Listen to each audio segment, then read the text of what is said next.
Okay, today we're looking at a prayer strategy when a mountain needs moving. And where I got the idea to do this particular talk was, it was kind of a spontaneous inspiration, and I wrote a complete article and posted it on my blog site, dougbottorff.com. If you want to ever jump on that, you get linked to all the church talks and everything through that.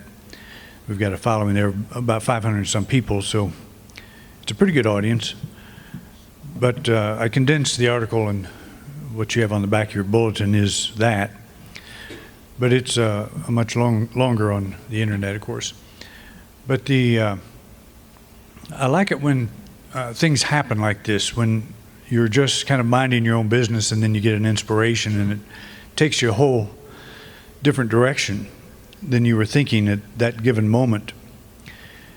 And this has happened several times. One thing about the internet that I like, if you're watching a particular YouTube video of somebody that you're, you want to see them, they will throw up videos that are similar, people that are similar to that person that you're watching, listening to. And so Carl Jung came up, and I was doing some research on imagination, and his name came up, and he was very interested in the imagination. Carl Jung was a psychologist who worked with Sigmund Freud for quite a while, and they ended up parting ways, and it was not a real negative or not a real positive parting of ways. Freud had a tendency to try to destroy whoever didn't agree with him, so he was not real happy with Carl Jung when he started looking into the unconscious thing, the universal consciousness that he became famous for. But Jung's life was very interesting at this stage. When he broke away from Sigmund Freud, he stepped out of a community of people that were very supportive of his profession. And Sigmund Freud was a big name, as you know, back then. And I think he was a very negative person. You know, I think he did a lot of damage with people because he pretty much thought that whoever you are, you became in childhood. You know, if you had some traumatic childhood thing, that you carry that around, and everything's connected to this sexual energy and all kinds of things that Jung simply did not agree with.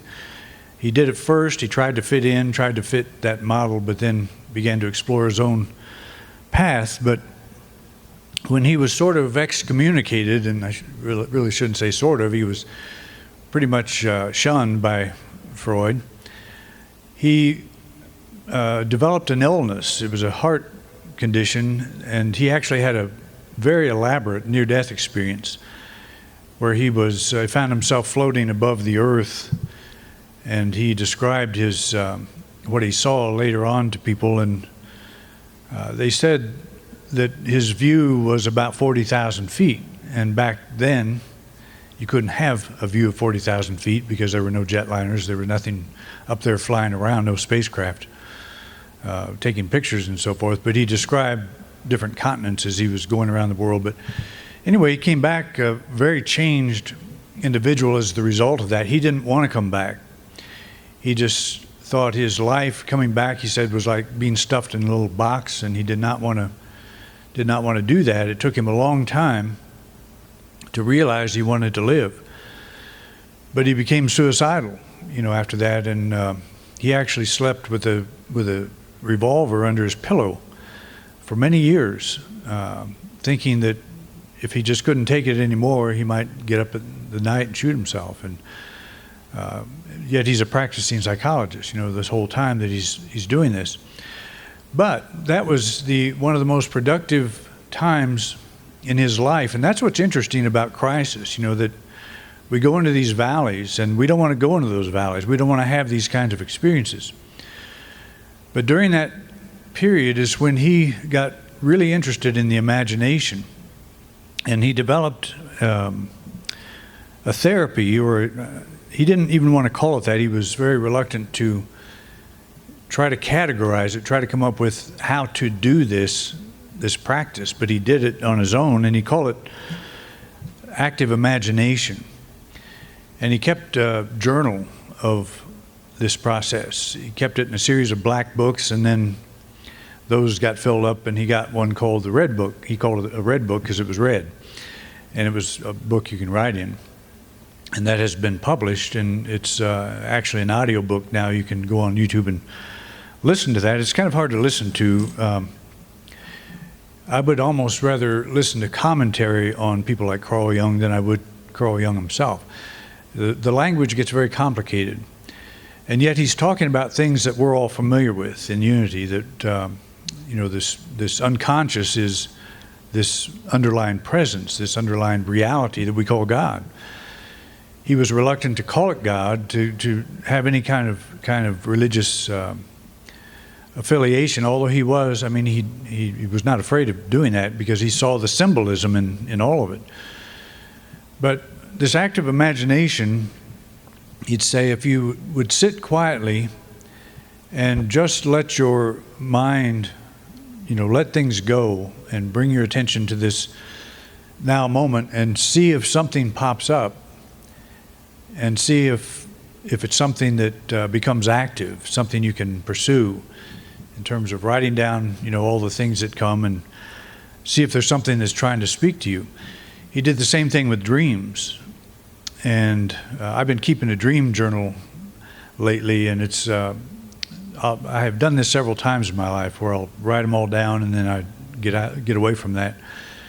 And a lot of times I just don't remember having dreams, but I've had some very vivid dreams, so I started writing those down and kind of following along with his thinking on this. But dreams are kind of a regurgitation of this unconscious thing. There are messages there, and you never take them at face value. You have to metaphysically interpret them. You don't. Dreams are weird. That you go through some pretty weird stuff, and in the dream, it just seems as natural as it could possibly be. But when you wake up and think about it, and you try to maybe describe it to somebody or write it down, it just makes no sense at all. So you don't take it at face value. You look at the feeling. And that's what he said in this waking state. And the best time to do it is right before you go to sleep, where you just let your mind relax and observe any impressions that come forth. That's kind of how this article came forth. I was not in bed trying to go to sleep. It just happened while I was working on something else.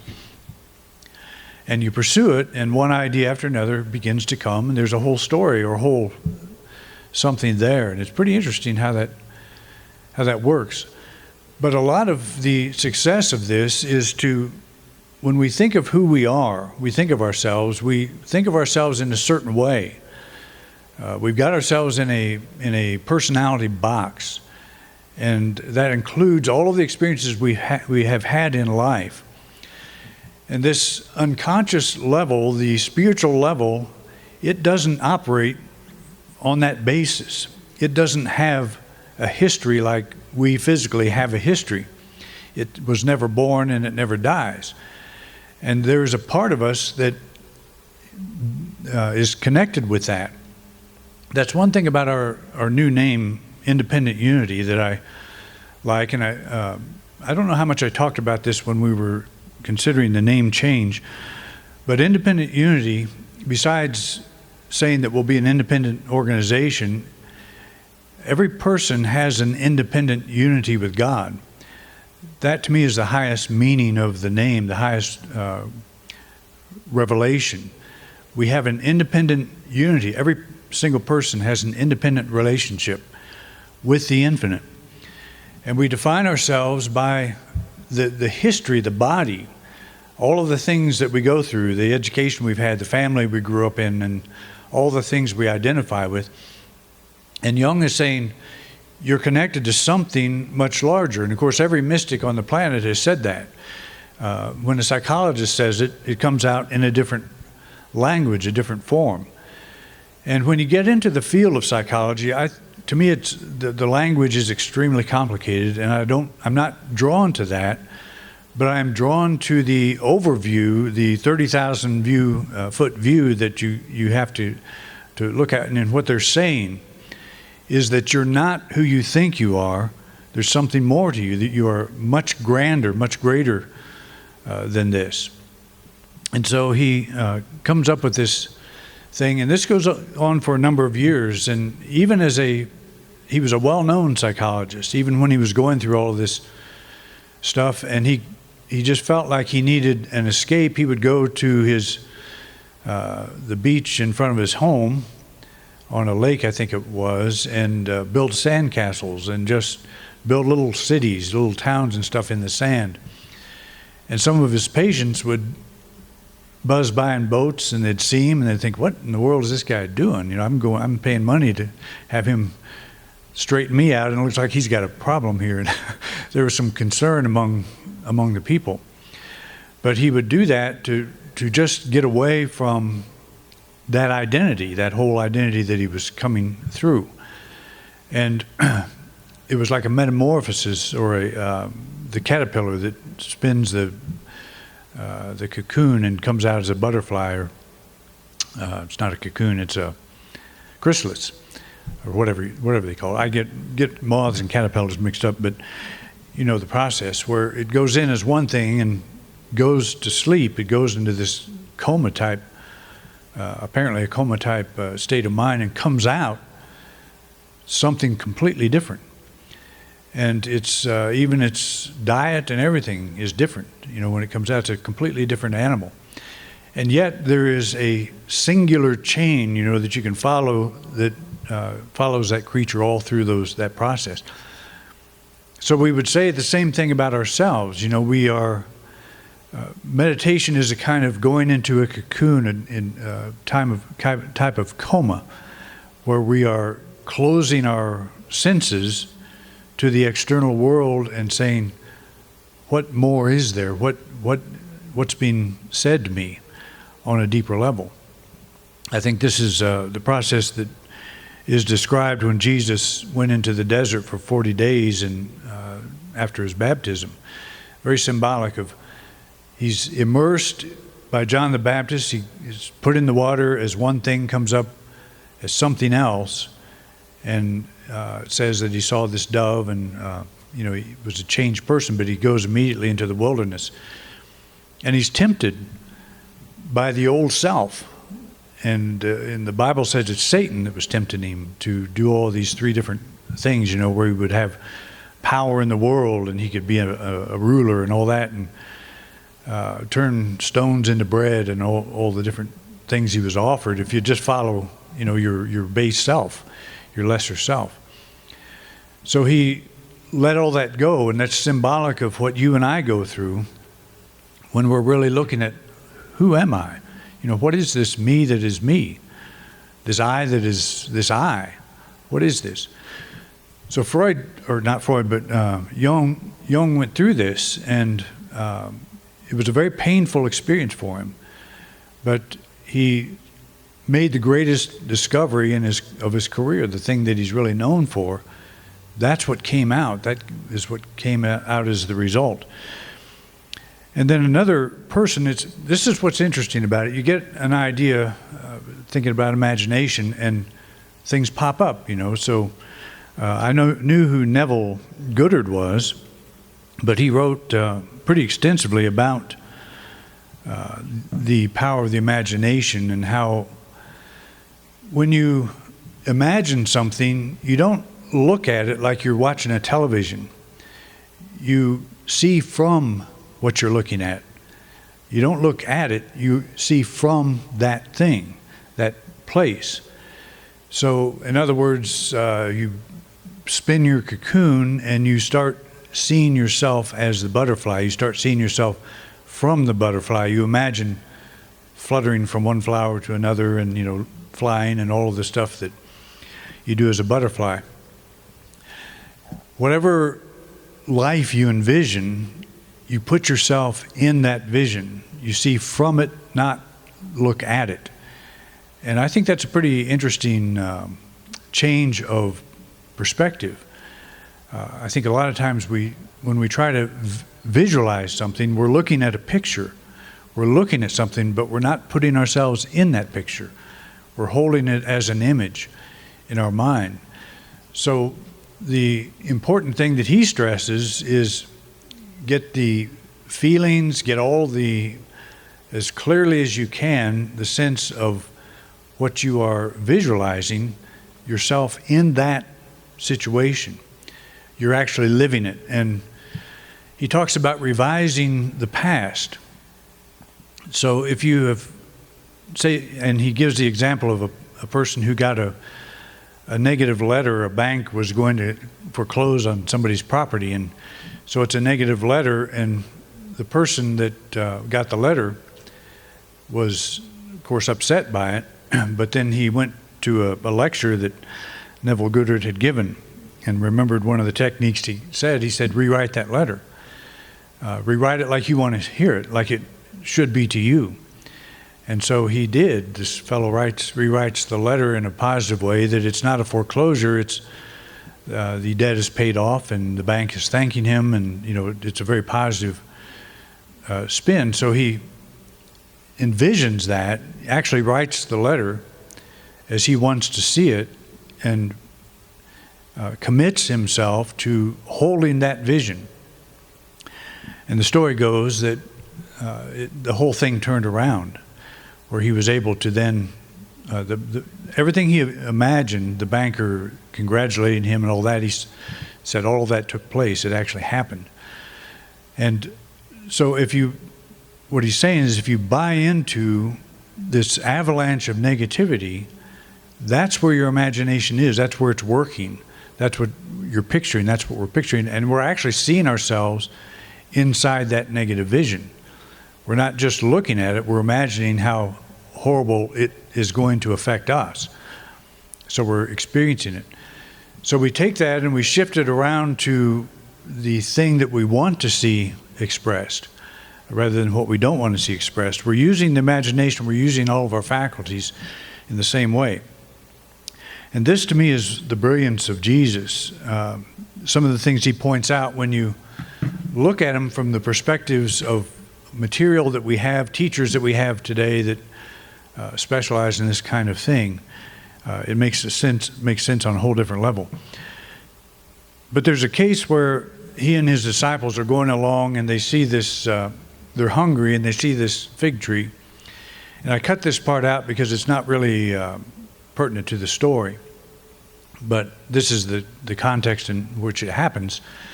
He goes over to the fig tree and sees it has no fruit on it, and so he curses the fig tree, and it withers up. And that seemed like kind of a negative thing. There's a couple of gospels out that are they reflect the childhood time of Jesus, and they're not what you would call an authentic gospel. They came around maybe 300 AD, 300 some AD. They don't know exactly when these things were written, but somebody took it upon themselves to portray Jesus as a child, and he's very negative. If somebody says something he doesn't like, he'll curse them, and they'll go off and have a heart attack, or the kids start teasing him or something, he turns them into birds or something, and he's a very, it reminds me of one of those programs that was on the Twilight Zone, where the little kid, curses people and they end up in a cornfield someplace or whatever. But it's a very negative picture of Jesus, and him cursing that fig tree is sort of like that. You think, that doesn't sound like a Jesus that I know. It sounds like he would touch it and heal it, and make fruit come on or something, but he curses it. So anyway, that's the context. And so the disciples go, wow, that's interesting. And then he goes into this little thing on the mountain. He said, if you have faith and never doubt, you will say to this mountain, be taken up and cast into the sea, it will be done. And whatever you ask in prayer, you will receive if you have faith. When you think about what's being said here, whoever has faith and never doubts, you can say to this mountain. So he's using a metaphor that is impossible. It's just absolutely impossible. As I said a couple weeks ago, I use this. Nobody's ever done that, where you see a mountain and you cast it into the sea. That would cause some problems. It would ruin the price of real estate around that mountain, first of all, and we don't want to do that. But he's not talking about mountains. He's talking about problems. He's talking about visualizations that we carry that become mountains. They become something we can't climb, something we can't do, something that we don't think can happen, because we're looking at all the facts in life. And this is what Jung was saying too. You got a problem. Well, stop focusing on the problem and just listen, be receptive to what the imagination is trying to show, trying to put out there, and write down everything that comes. All the inspirations, all the feelings that you get, any picture, it doesn't matter how irrelevant it may seem, and just put it down on paper. And he would actually paint. He would write, he would paint, he would do different things to capture what he was, the imagery he was getting. But long before that, Jesus is saying, you've got a mountain. Where's this mountain? He's not talking about physical mountains. He never talks about the thing he's talking about. He never means that. He never talking about fish, never talking about seeds, never talking about mountains. He's always talking about how we think, how we perceive ourselves, how we perceive life, how we perceive a certain situation. So what he's telling the people around him is, you've got this ability that you're not probably using to its fullest extent.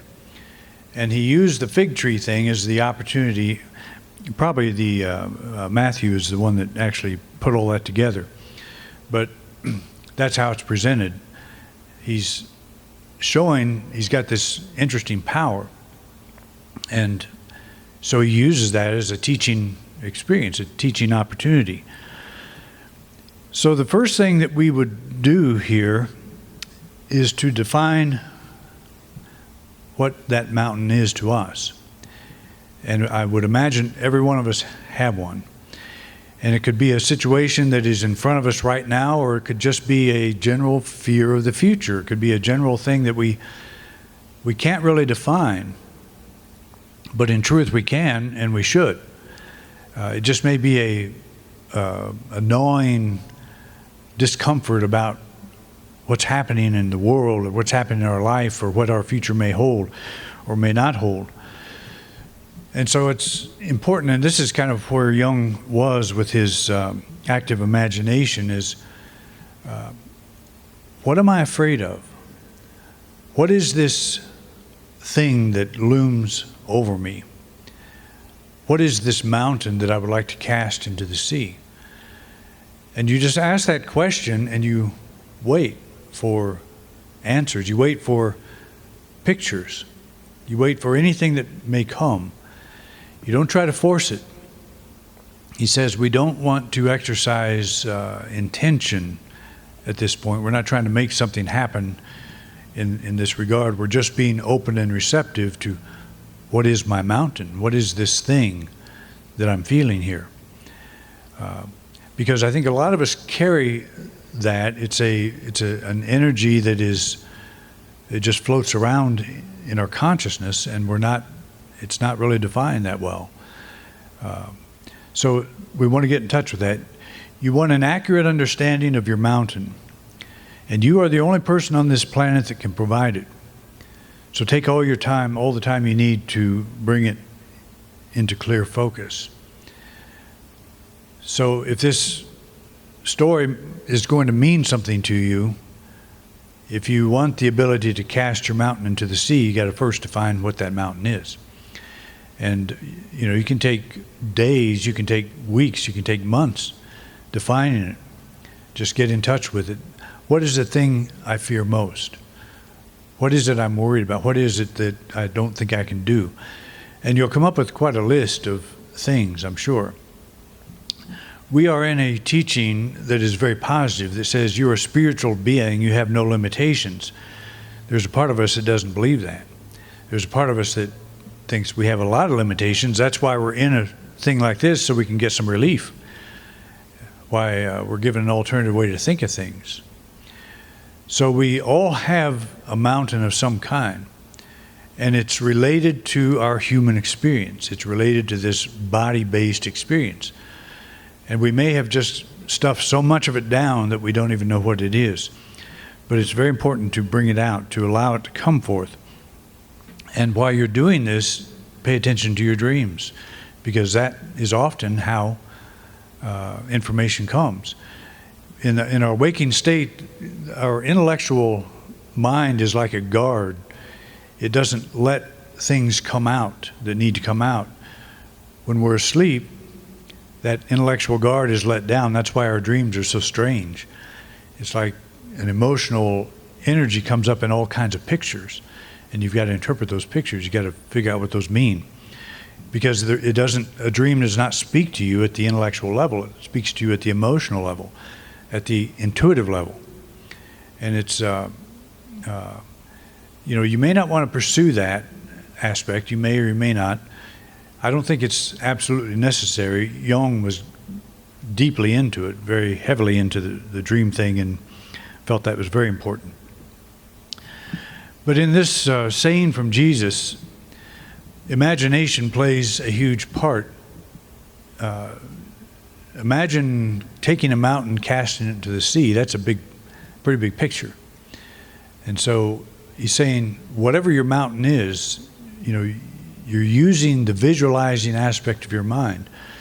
You visualize the situation completely dissolving. One way of doing this is to imagine it as a swirling mass of energy. You see it, you feel its negative presence, and then you begin to see it dissipating. And I found a picture of a dust devil. You've all seen one of those, haven't you? You see them start up, they come, they're very interesting and impressive. I was leaving the office here one day and saw, I think I told you this, it looked like somebody had built a column, big brown column, and it was a dust devil. It was a huge, biggest one I've ever seen. It looked like it was out by the airport or something. I don't know where it was exactly. But so you watch the thing, and pretty soon it just kind of dissipates and goes away, especially if it goes over a highway or something where there's no dust. Stops pulling up the dust. But if you can take this thing, when you define your mountain, maybe you don't know where to start. Well, you can imagine it as a cluster of energy that is spinning, and you see it dissipate in the same way you would see a dust devil. I know it's a switching of metaphors, but I have always found this helpful to think of it this way. So we're employing our imagination here. That's the first of our executive faculties. The second is our faith. The next step is to direct your faculty of faith. Totally accept that this thing is dissolving and expect to see the evidence that this is so. The first evidence will likely be at your own feeling level. Hold this thought and feel the stress of your body begin to lessen, but do not attempt to force anything. We try to force things sometimes, and it adds to the stress. We're trying to make something happen. We want this thing out of our life, and we try to kind of push the river sort of thing instead of let the river flow. And in the article, I use the idea of a log jam, which is another metaphor, so I cut that out on my talk just because I don't want to mix too many of them together. But this idea of a log jam, you wouldn't go down and try to start pulling logs out. We have to trust the power of the river to break that up, to break that log jam up so things will flow. And so we're trusting the natural movement of our consciousness. That's why these things will pop up. That's why images pop up that we may not were thinking about before, or why we might have a dream that may seem very vivid but not make a lot of sense, that there are all kinds of images in that dream that we need to take a look at. We need to start asking, what are you? What is this? What's the message here? And open ourselves to that. Meditate on these things. The next thing is judgment and will. I put them together because they do work very close together. We bring our judgment into play. Judgment is an evaluation. In your judgment, prior to this moment, you had an immovable mountain. Now you are reevaluating this mountain, saying It can be and is being moved. Staying with this new image requires an exercise of will, another executive faculty. You have to be willing to maintain your new picture. And will may be one of the most important faculties that we employ at this time, to stay with this process until something is resolved, until we see it from a whole different perspective. So we've got 4 in play now. We've got imagination, we've got faith, we've got judgment, we've got will, and the last one is elimination. Finally, you want to take out the trash. Eliminate every shred of doubt. Eliminate every aspect of the old picture. Eliminate your fear of the mountain. As you're going through your day and you're thinking about what you're doing, doubts will come up. And that's part of the trash. That's what you want to let go. That's what you want to release. And that's the faculty of elimination, the ability to let go. It's to judge correctly what it is. It's something you no longer need, and you're willing to let it go. So you bring that into play, and I'm being ambiguous about what our mountain is, because every one of us have a different one. And it's something that you have to define. This is your journey, it's my journey. You know, it's our particular experience. So we look at what that is, but I would be willing to bet that most of us carry an underlying fear that we've never really defined. Fear is behind so much of what we do and how we think and so on. And you may say, well, that's not true in my case. And I'm not trying to lay anything on anybody that's not there. But I'm saying that if you have any sort of a ominous feeling for the future, or any ominous feeling for your life at all, there's an underlying thing there, and that's your mountain, and it can be rooted up and cast into the sea. And you use all the faculties you've been using to keep that mountain in place. You're using nothing new, no new techniques. It's just a new direction, and it's a conscious direction. And that's what we want. Okay? So I'm going to continue on this line for the next couple of weeks, because coming into the new year and all, it's important for us to really get in touch with ourselves, to bring it down to where the rubber meets the road in our life, and to actually make changes. And I'm not talking about changes where your whole life looks different, completely different. You root up and go somewhere else. I'm talking about how you feel. And that's what Jung talked about. He said, your life probably will not change a lot by doing this exercise, but you will change. You will change dramatically on how you view everything. Where you saw it as a mountain or as a problem, you won't see it that way. You'll see it as a great opportunity. So I think that's very interesting about his perspective.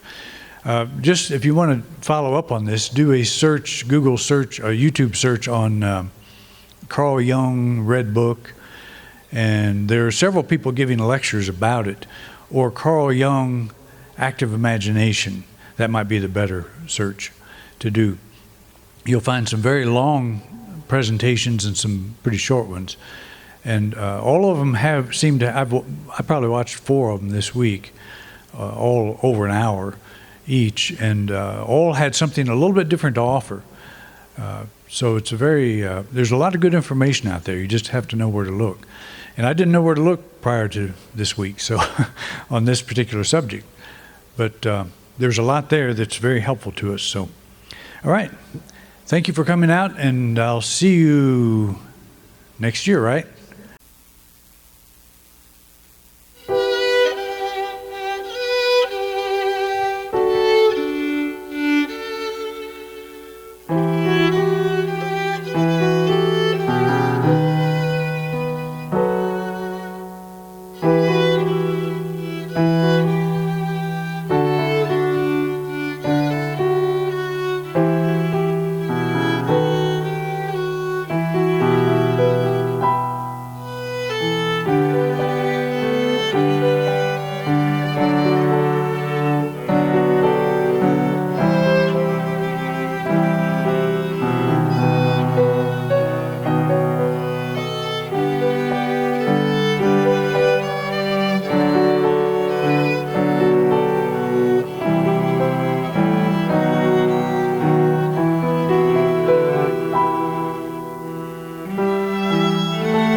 You've been watching a talk given by Reverend Doug Bottorff here at Independent Unity in beautiful Grand Junction, Colorado. Thank you for watching. Please like and subscribe.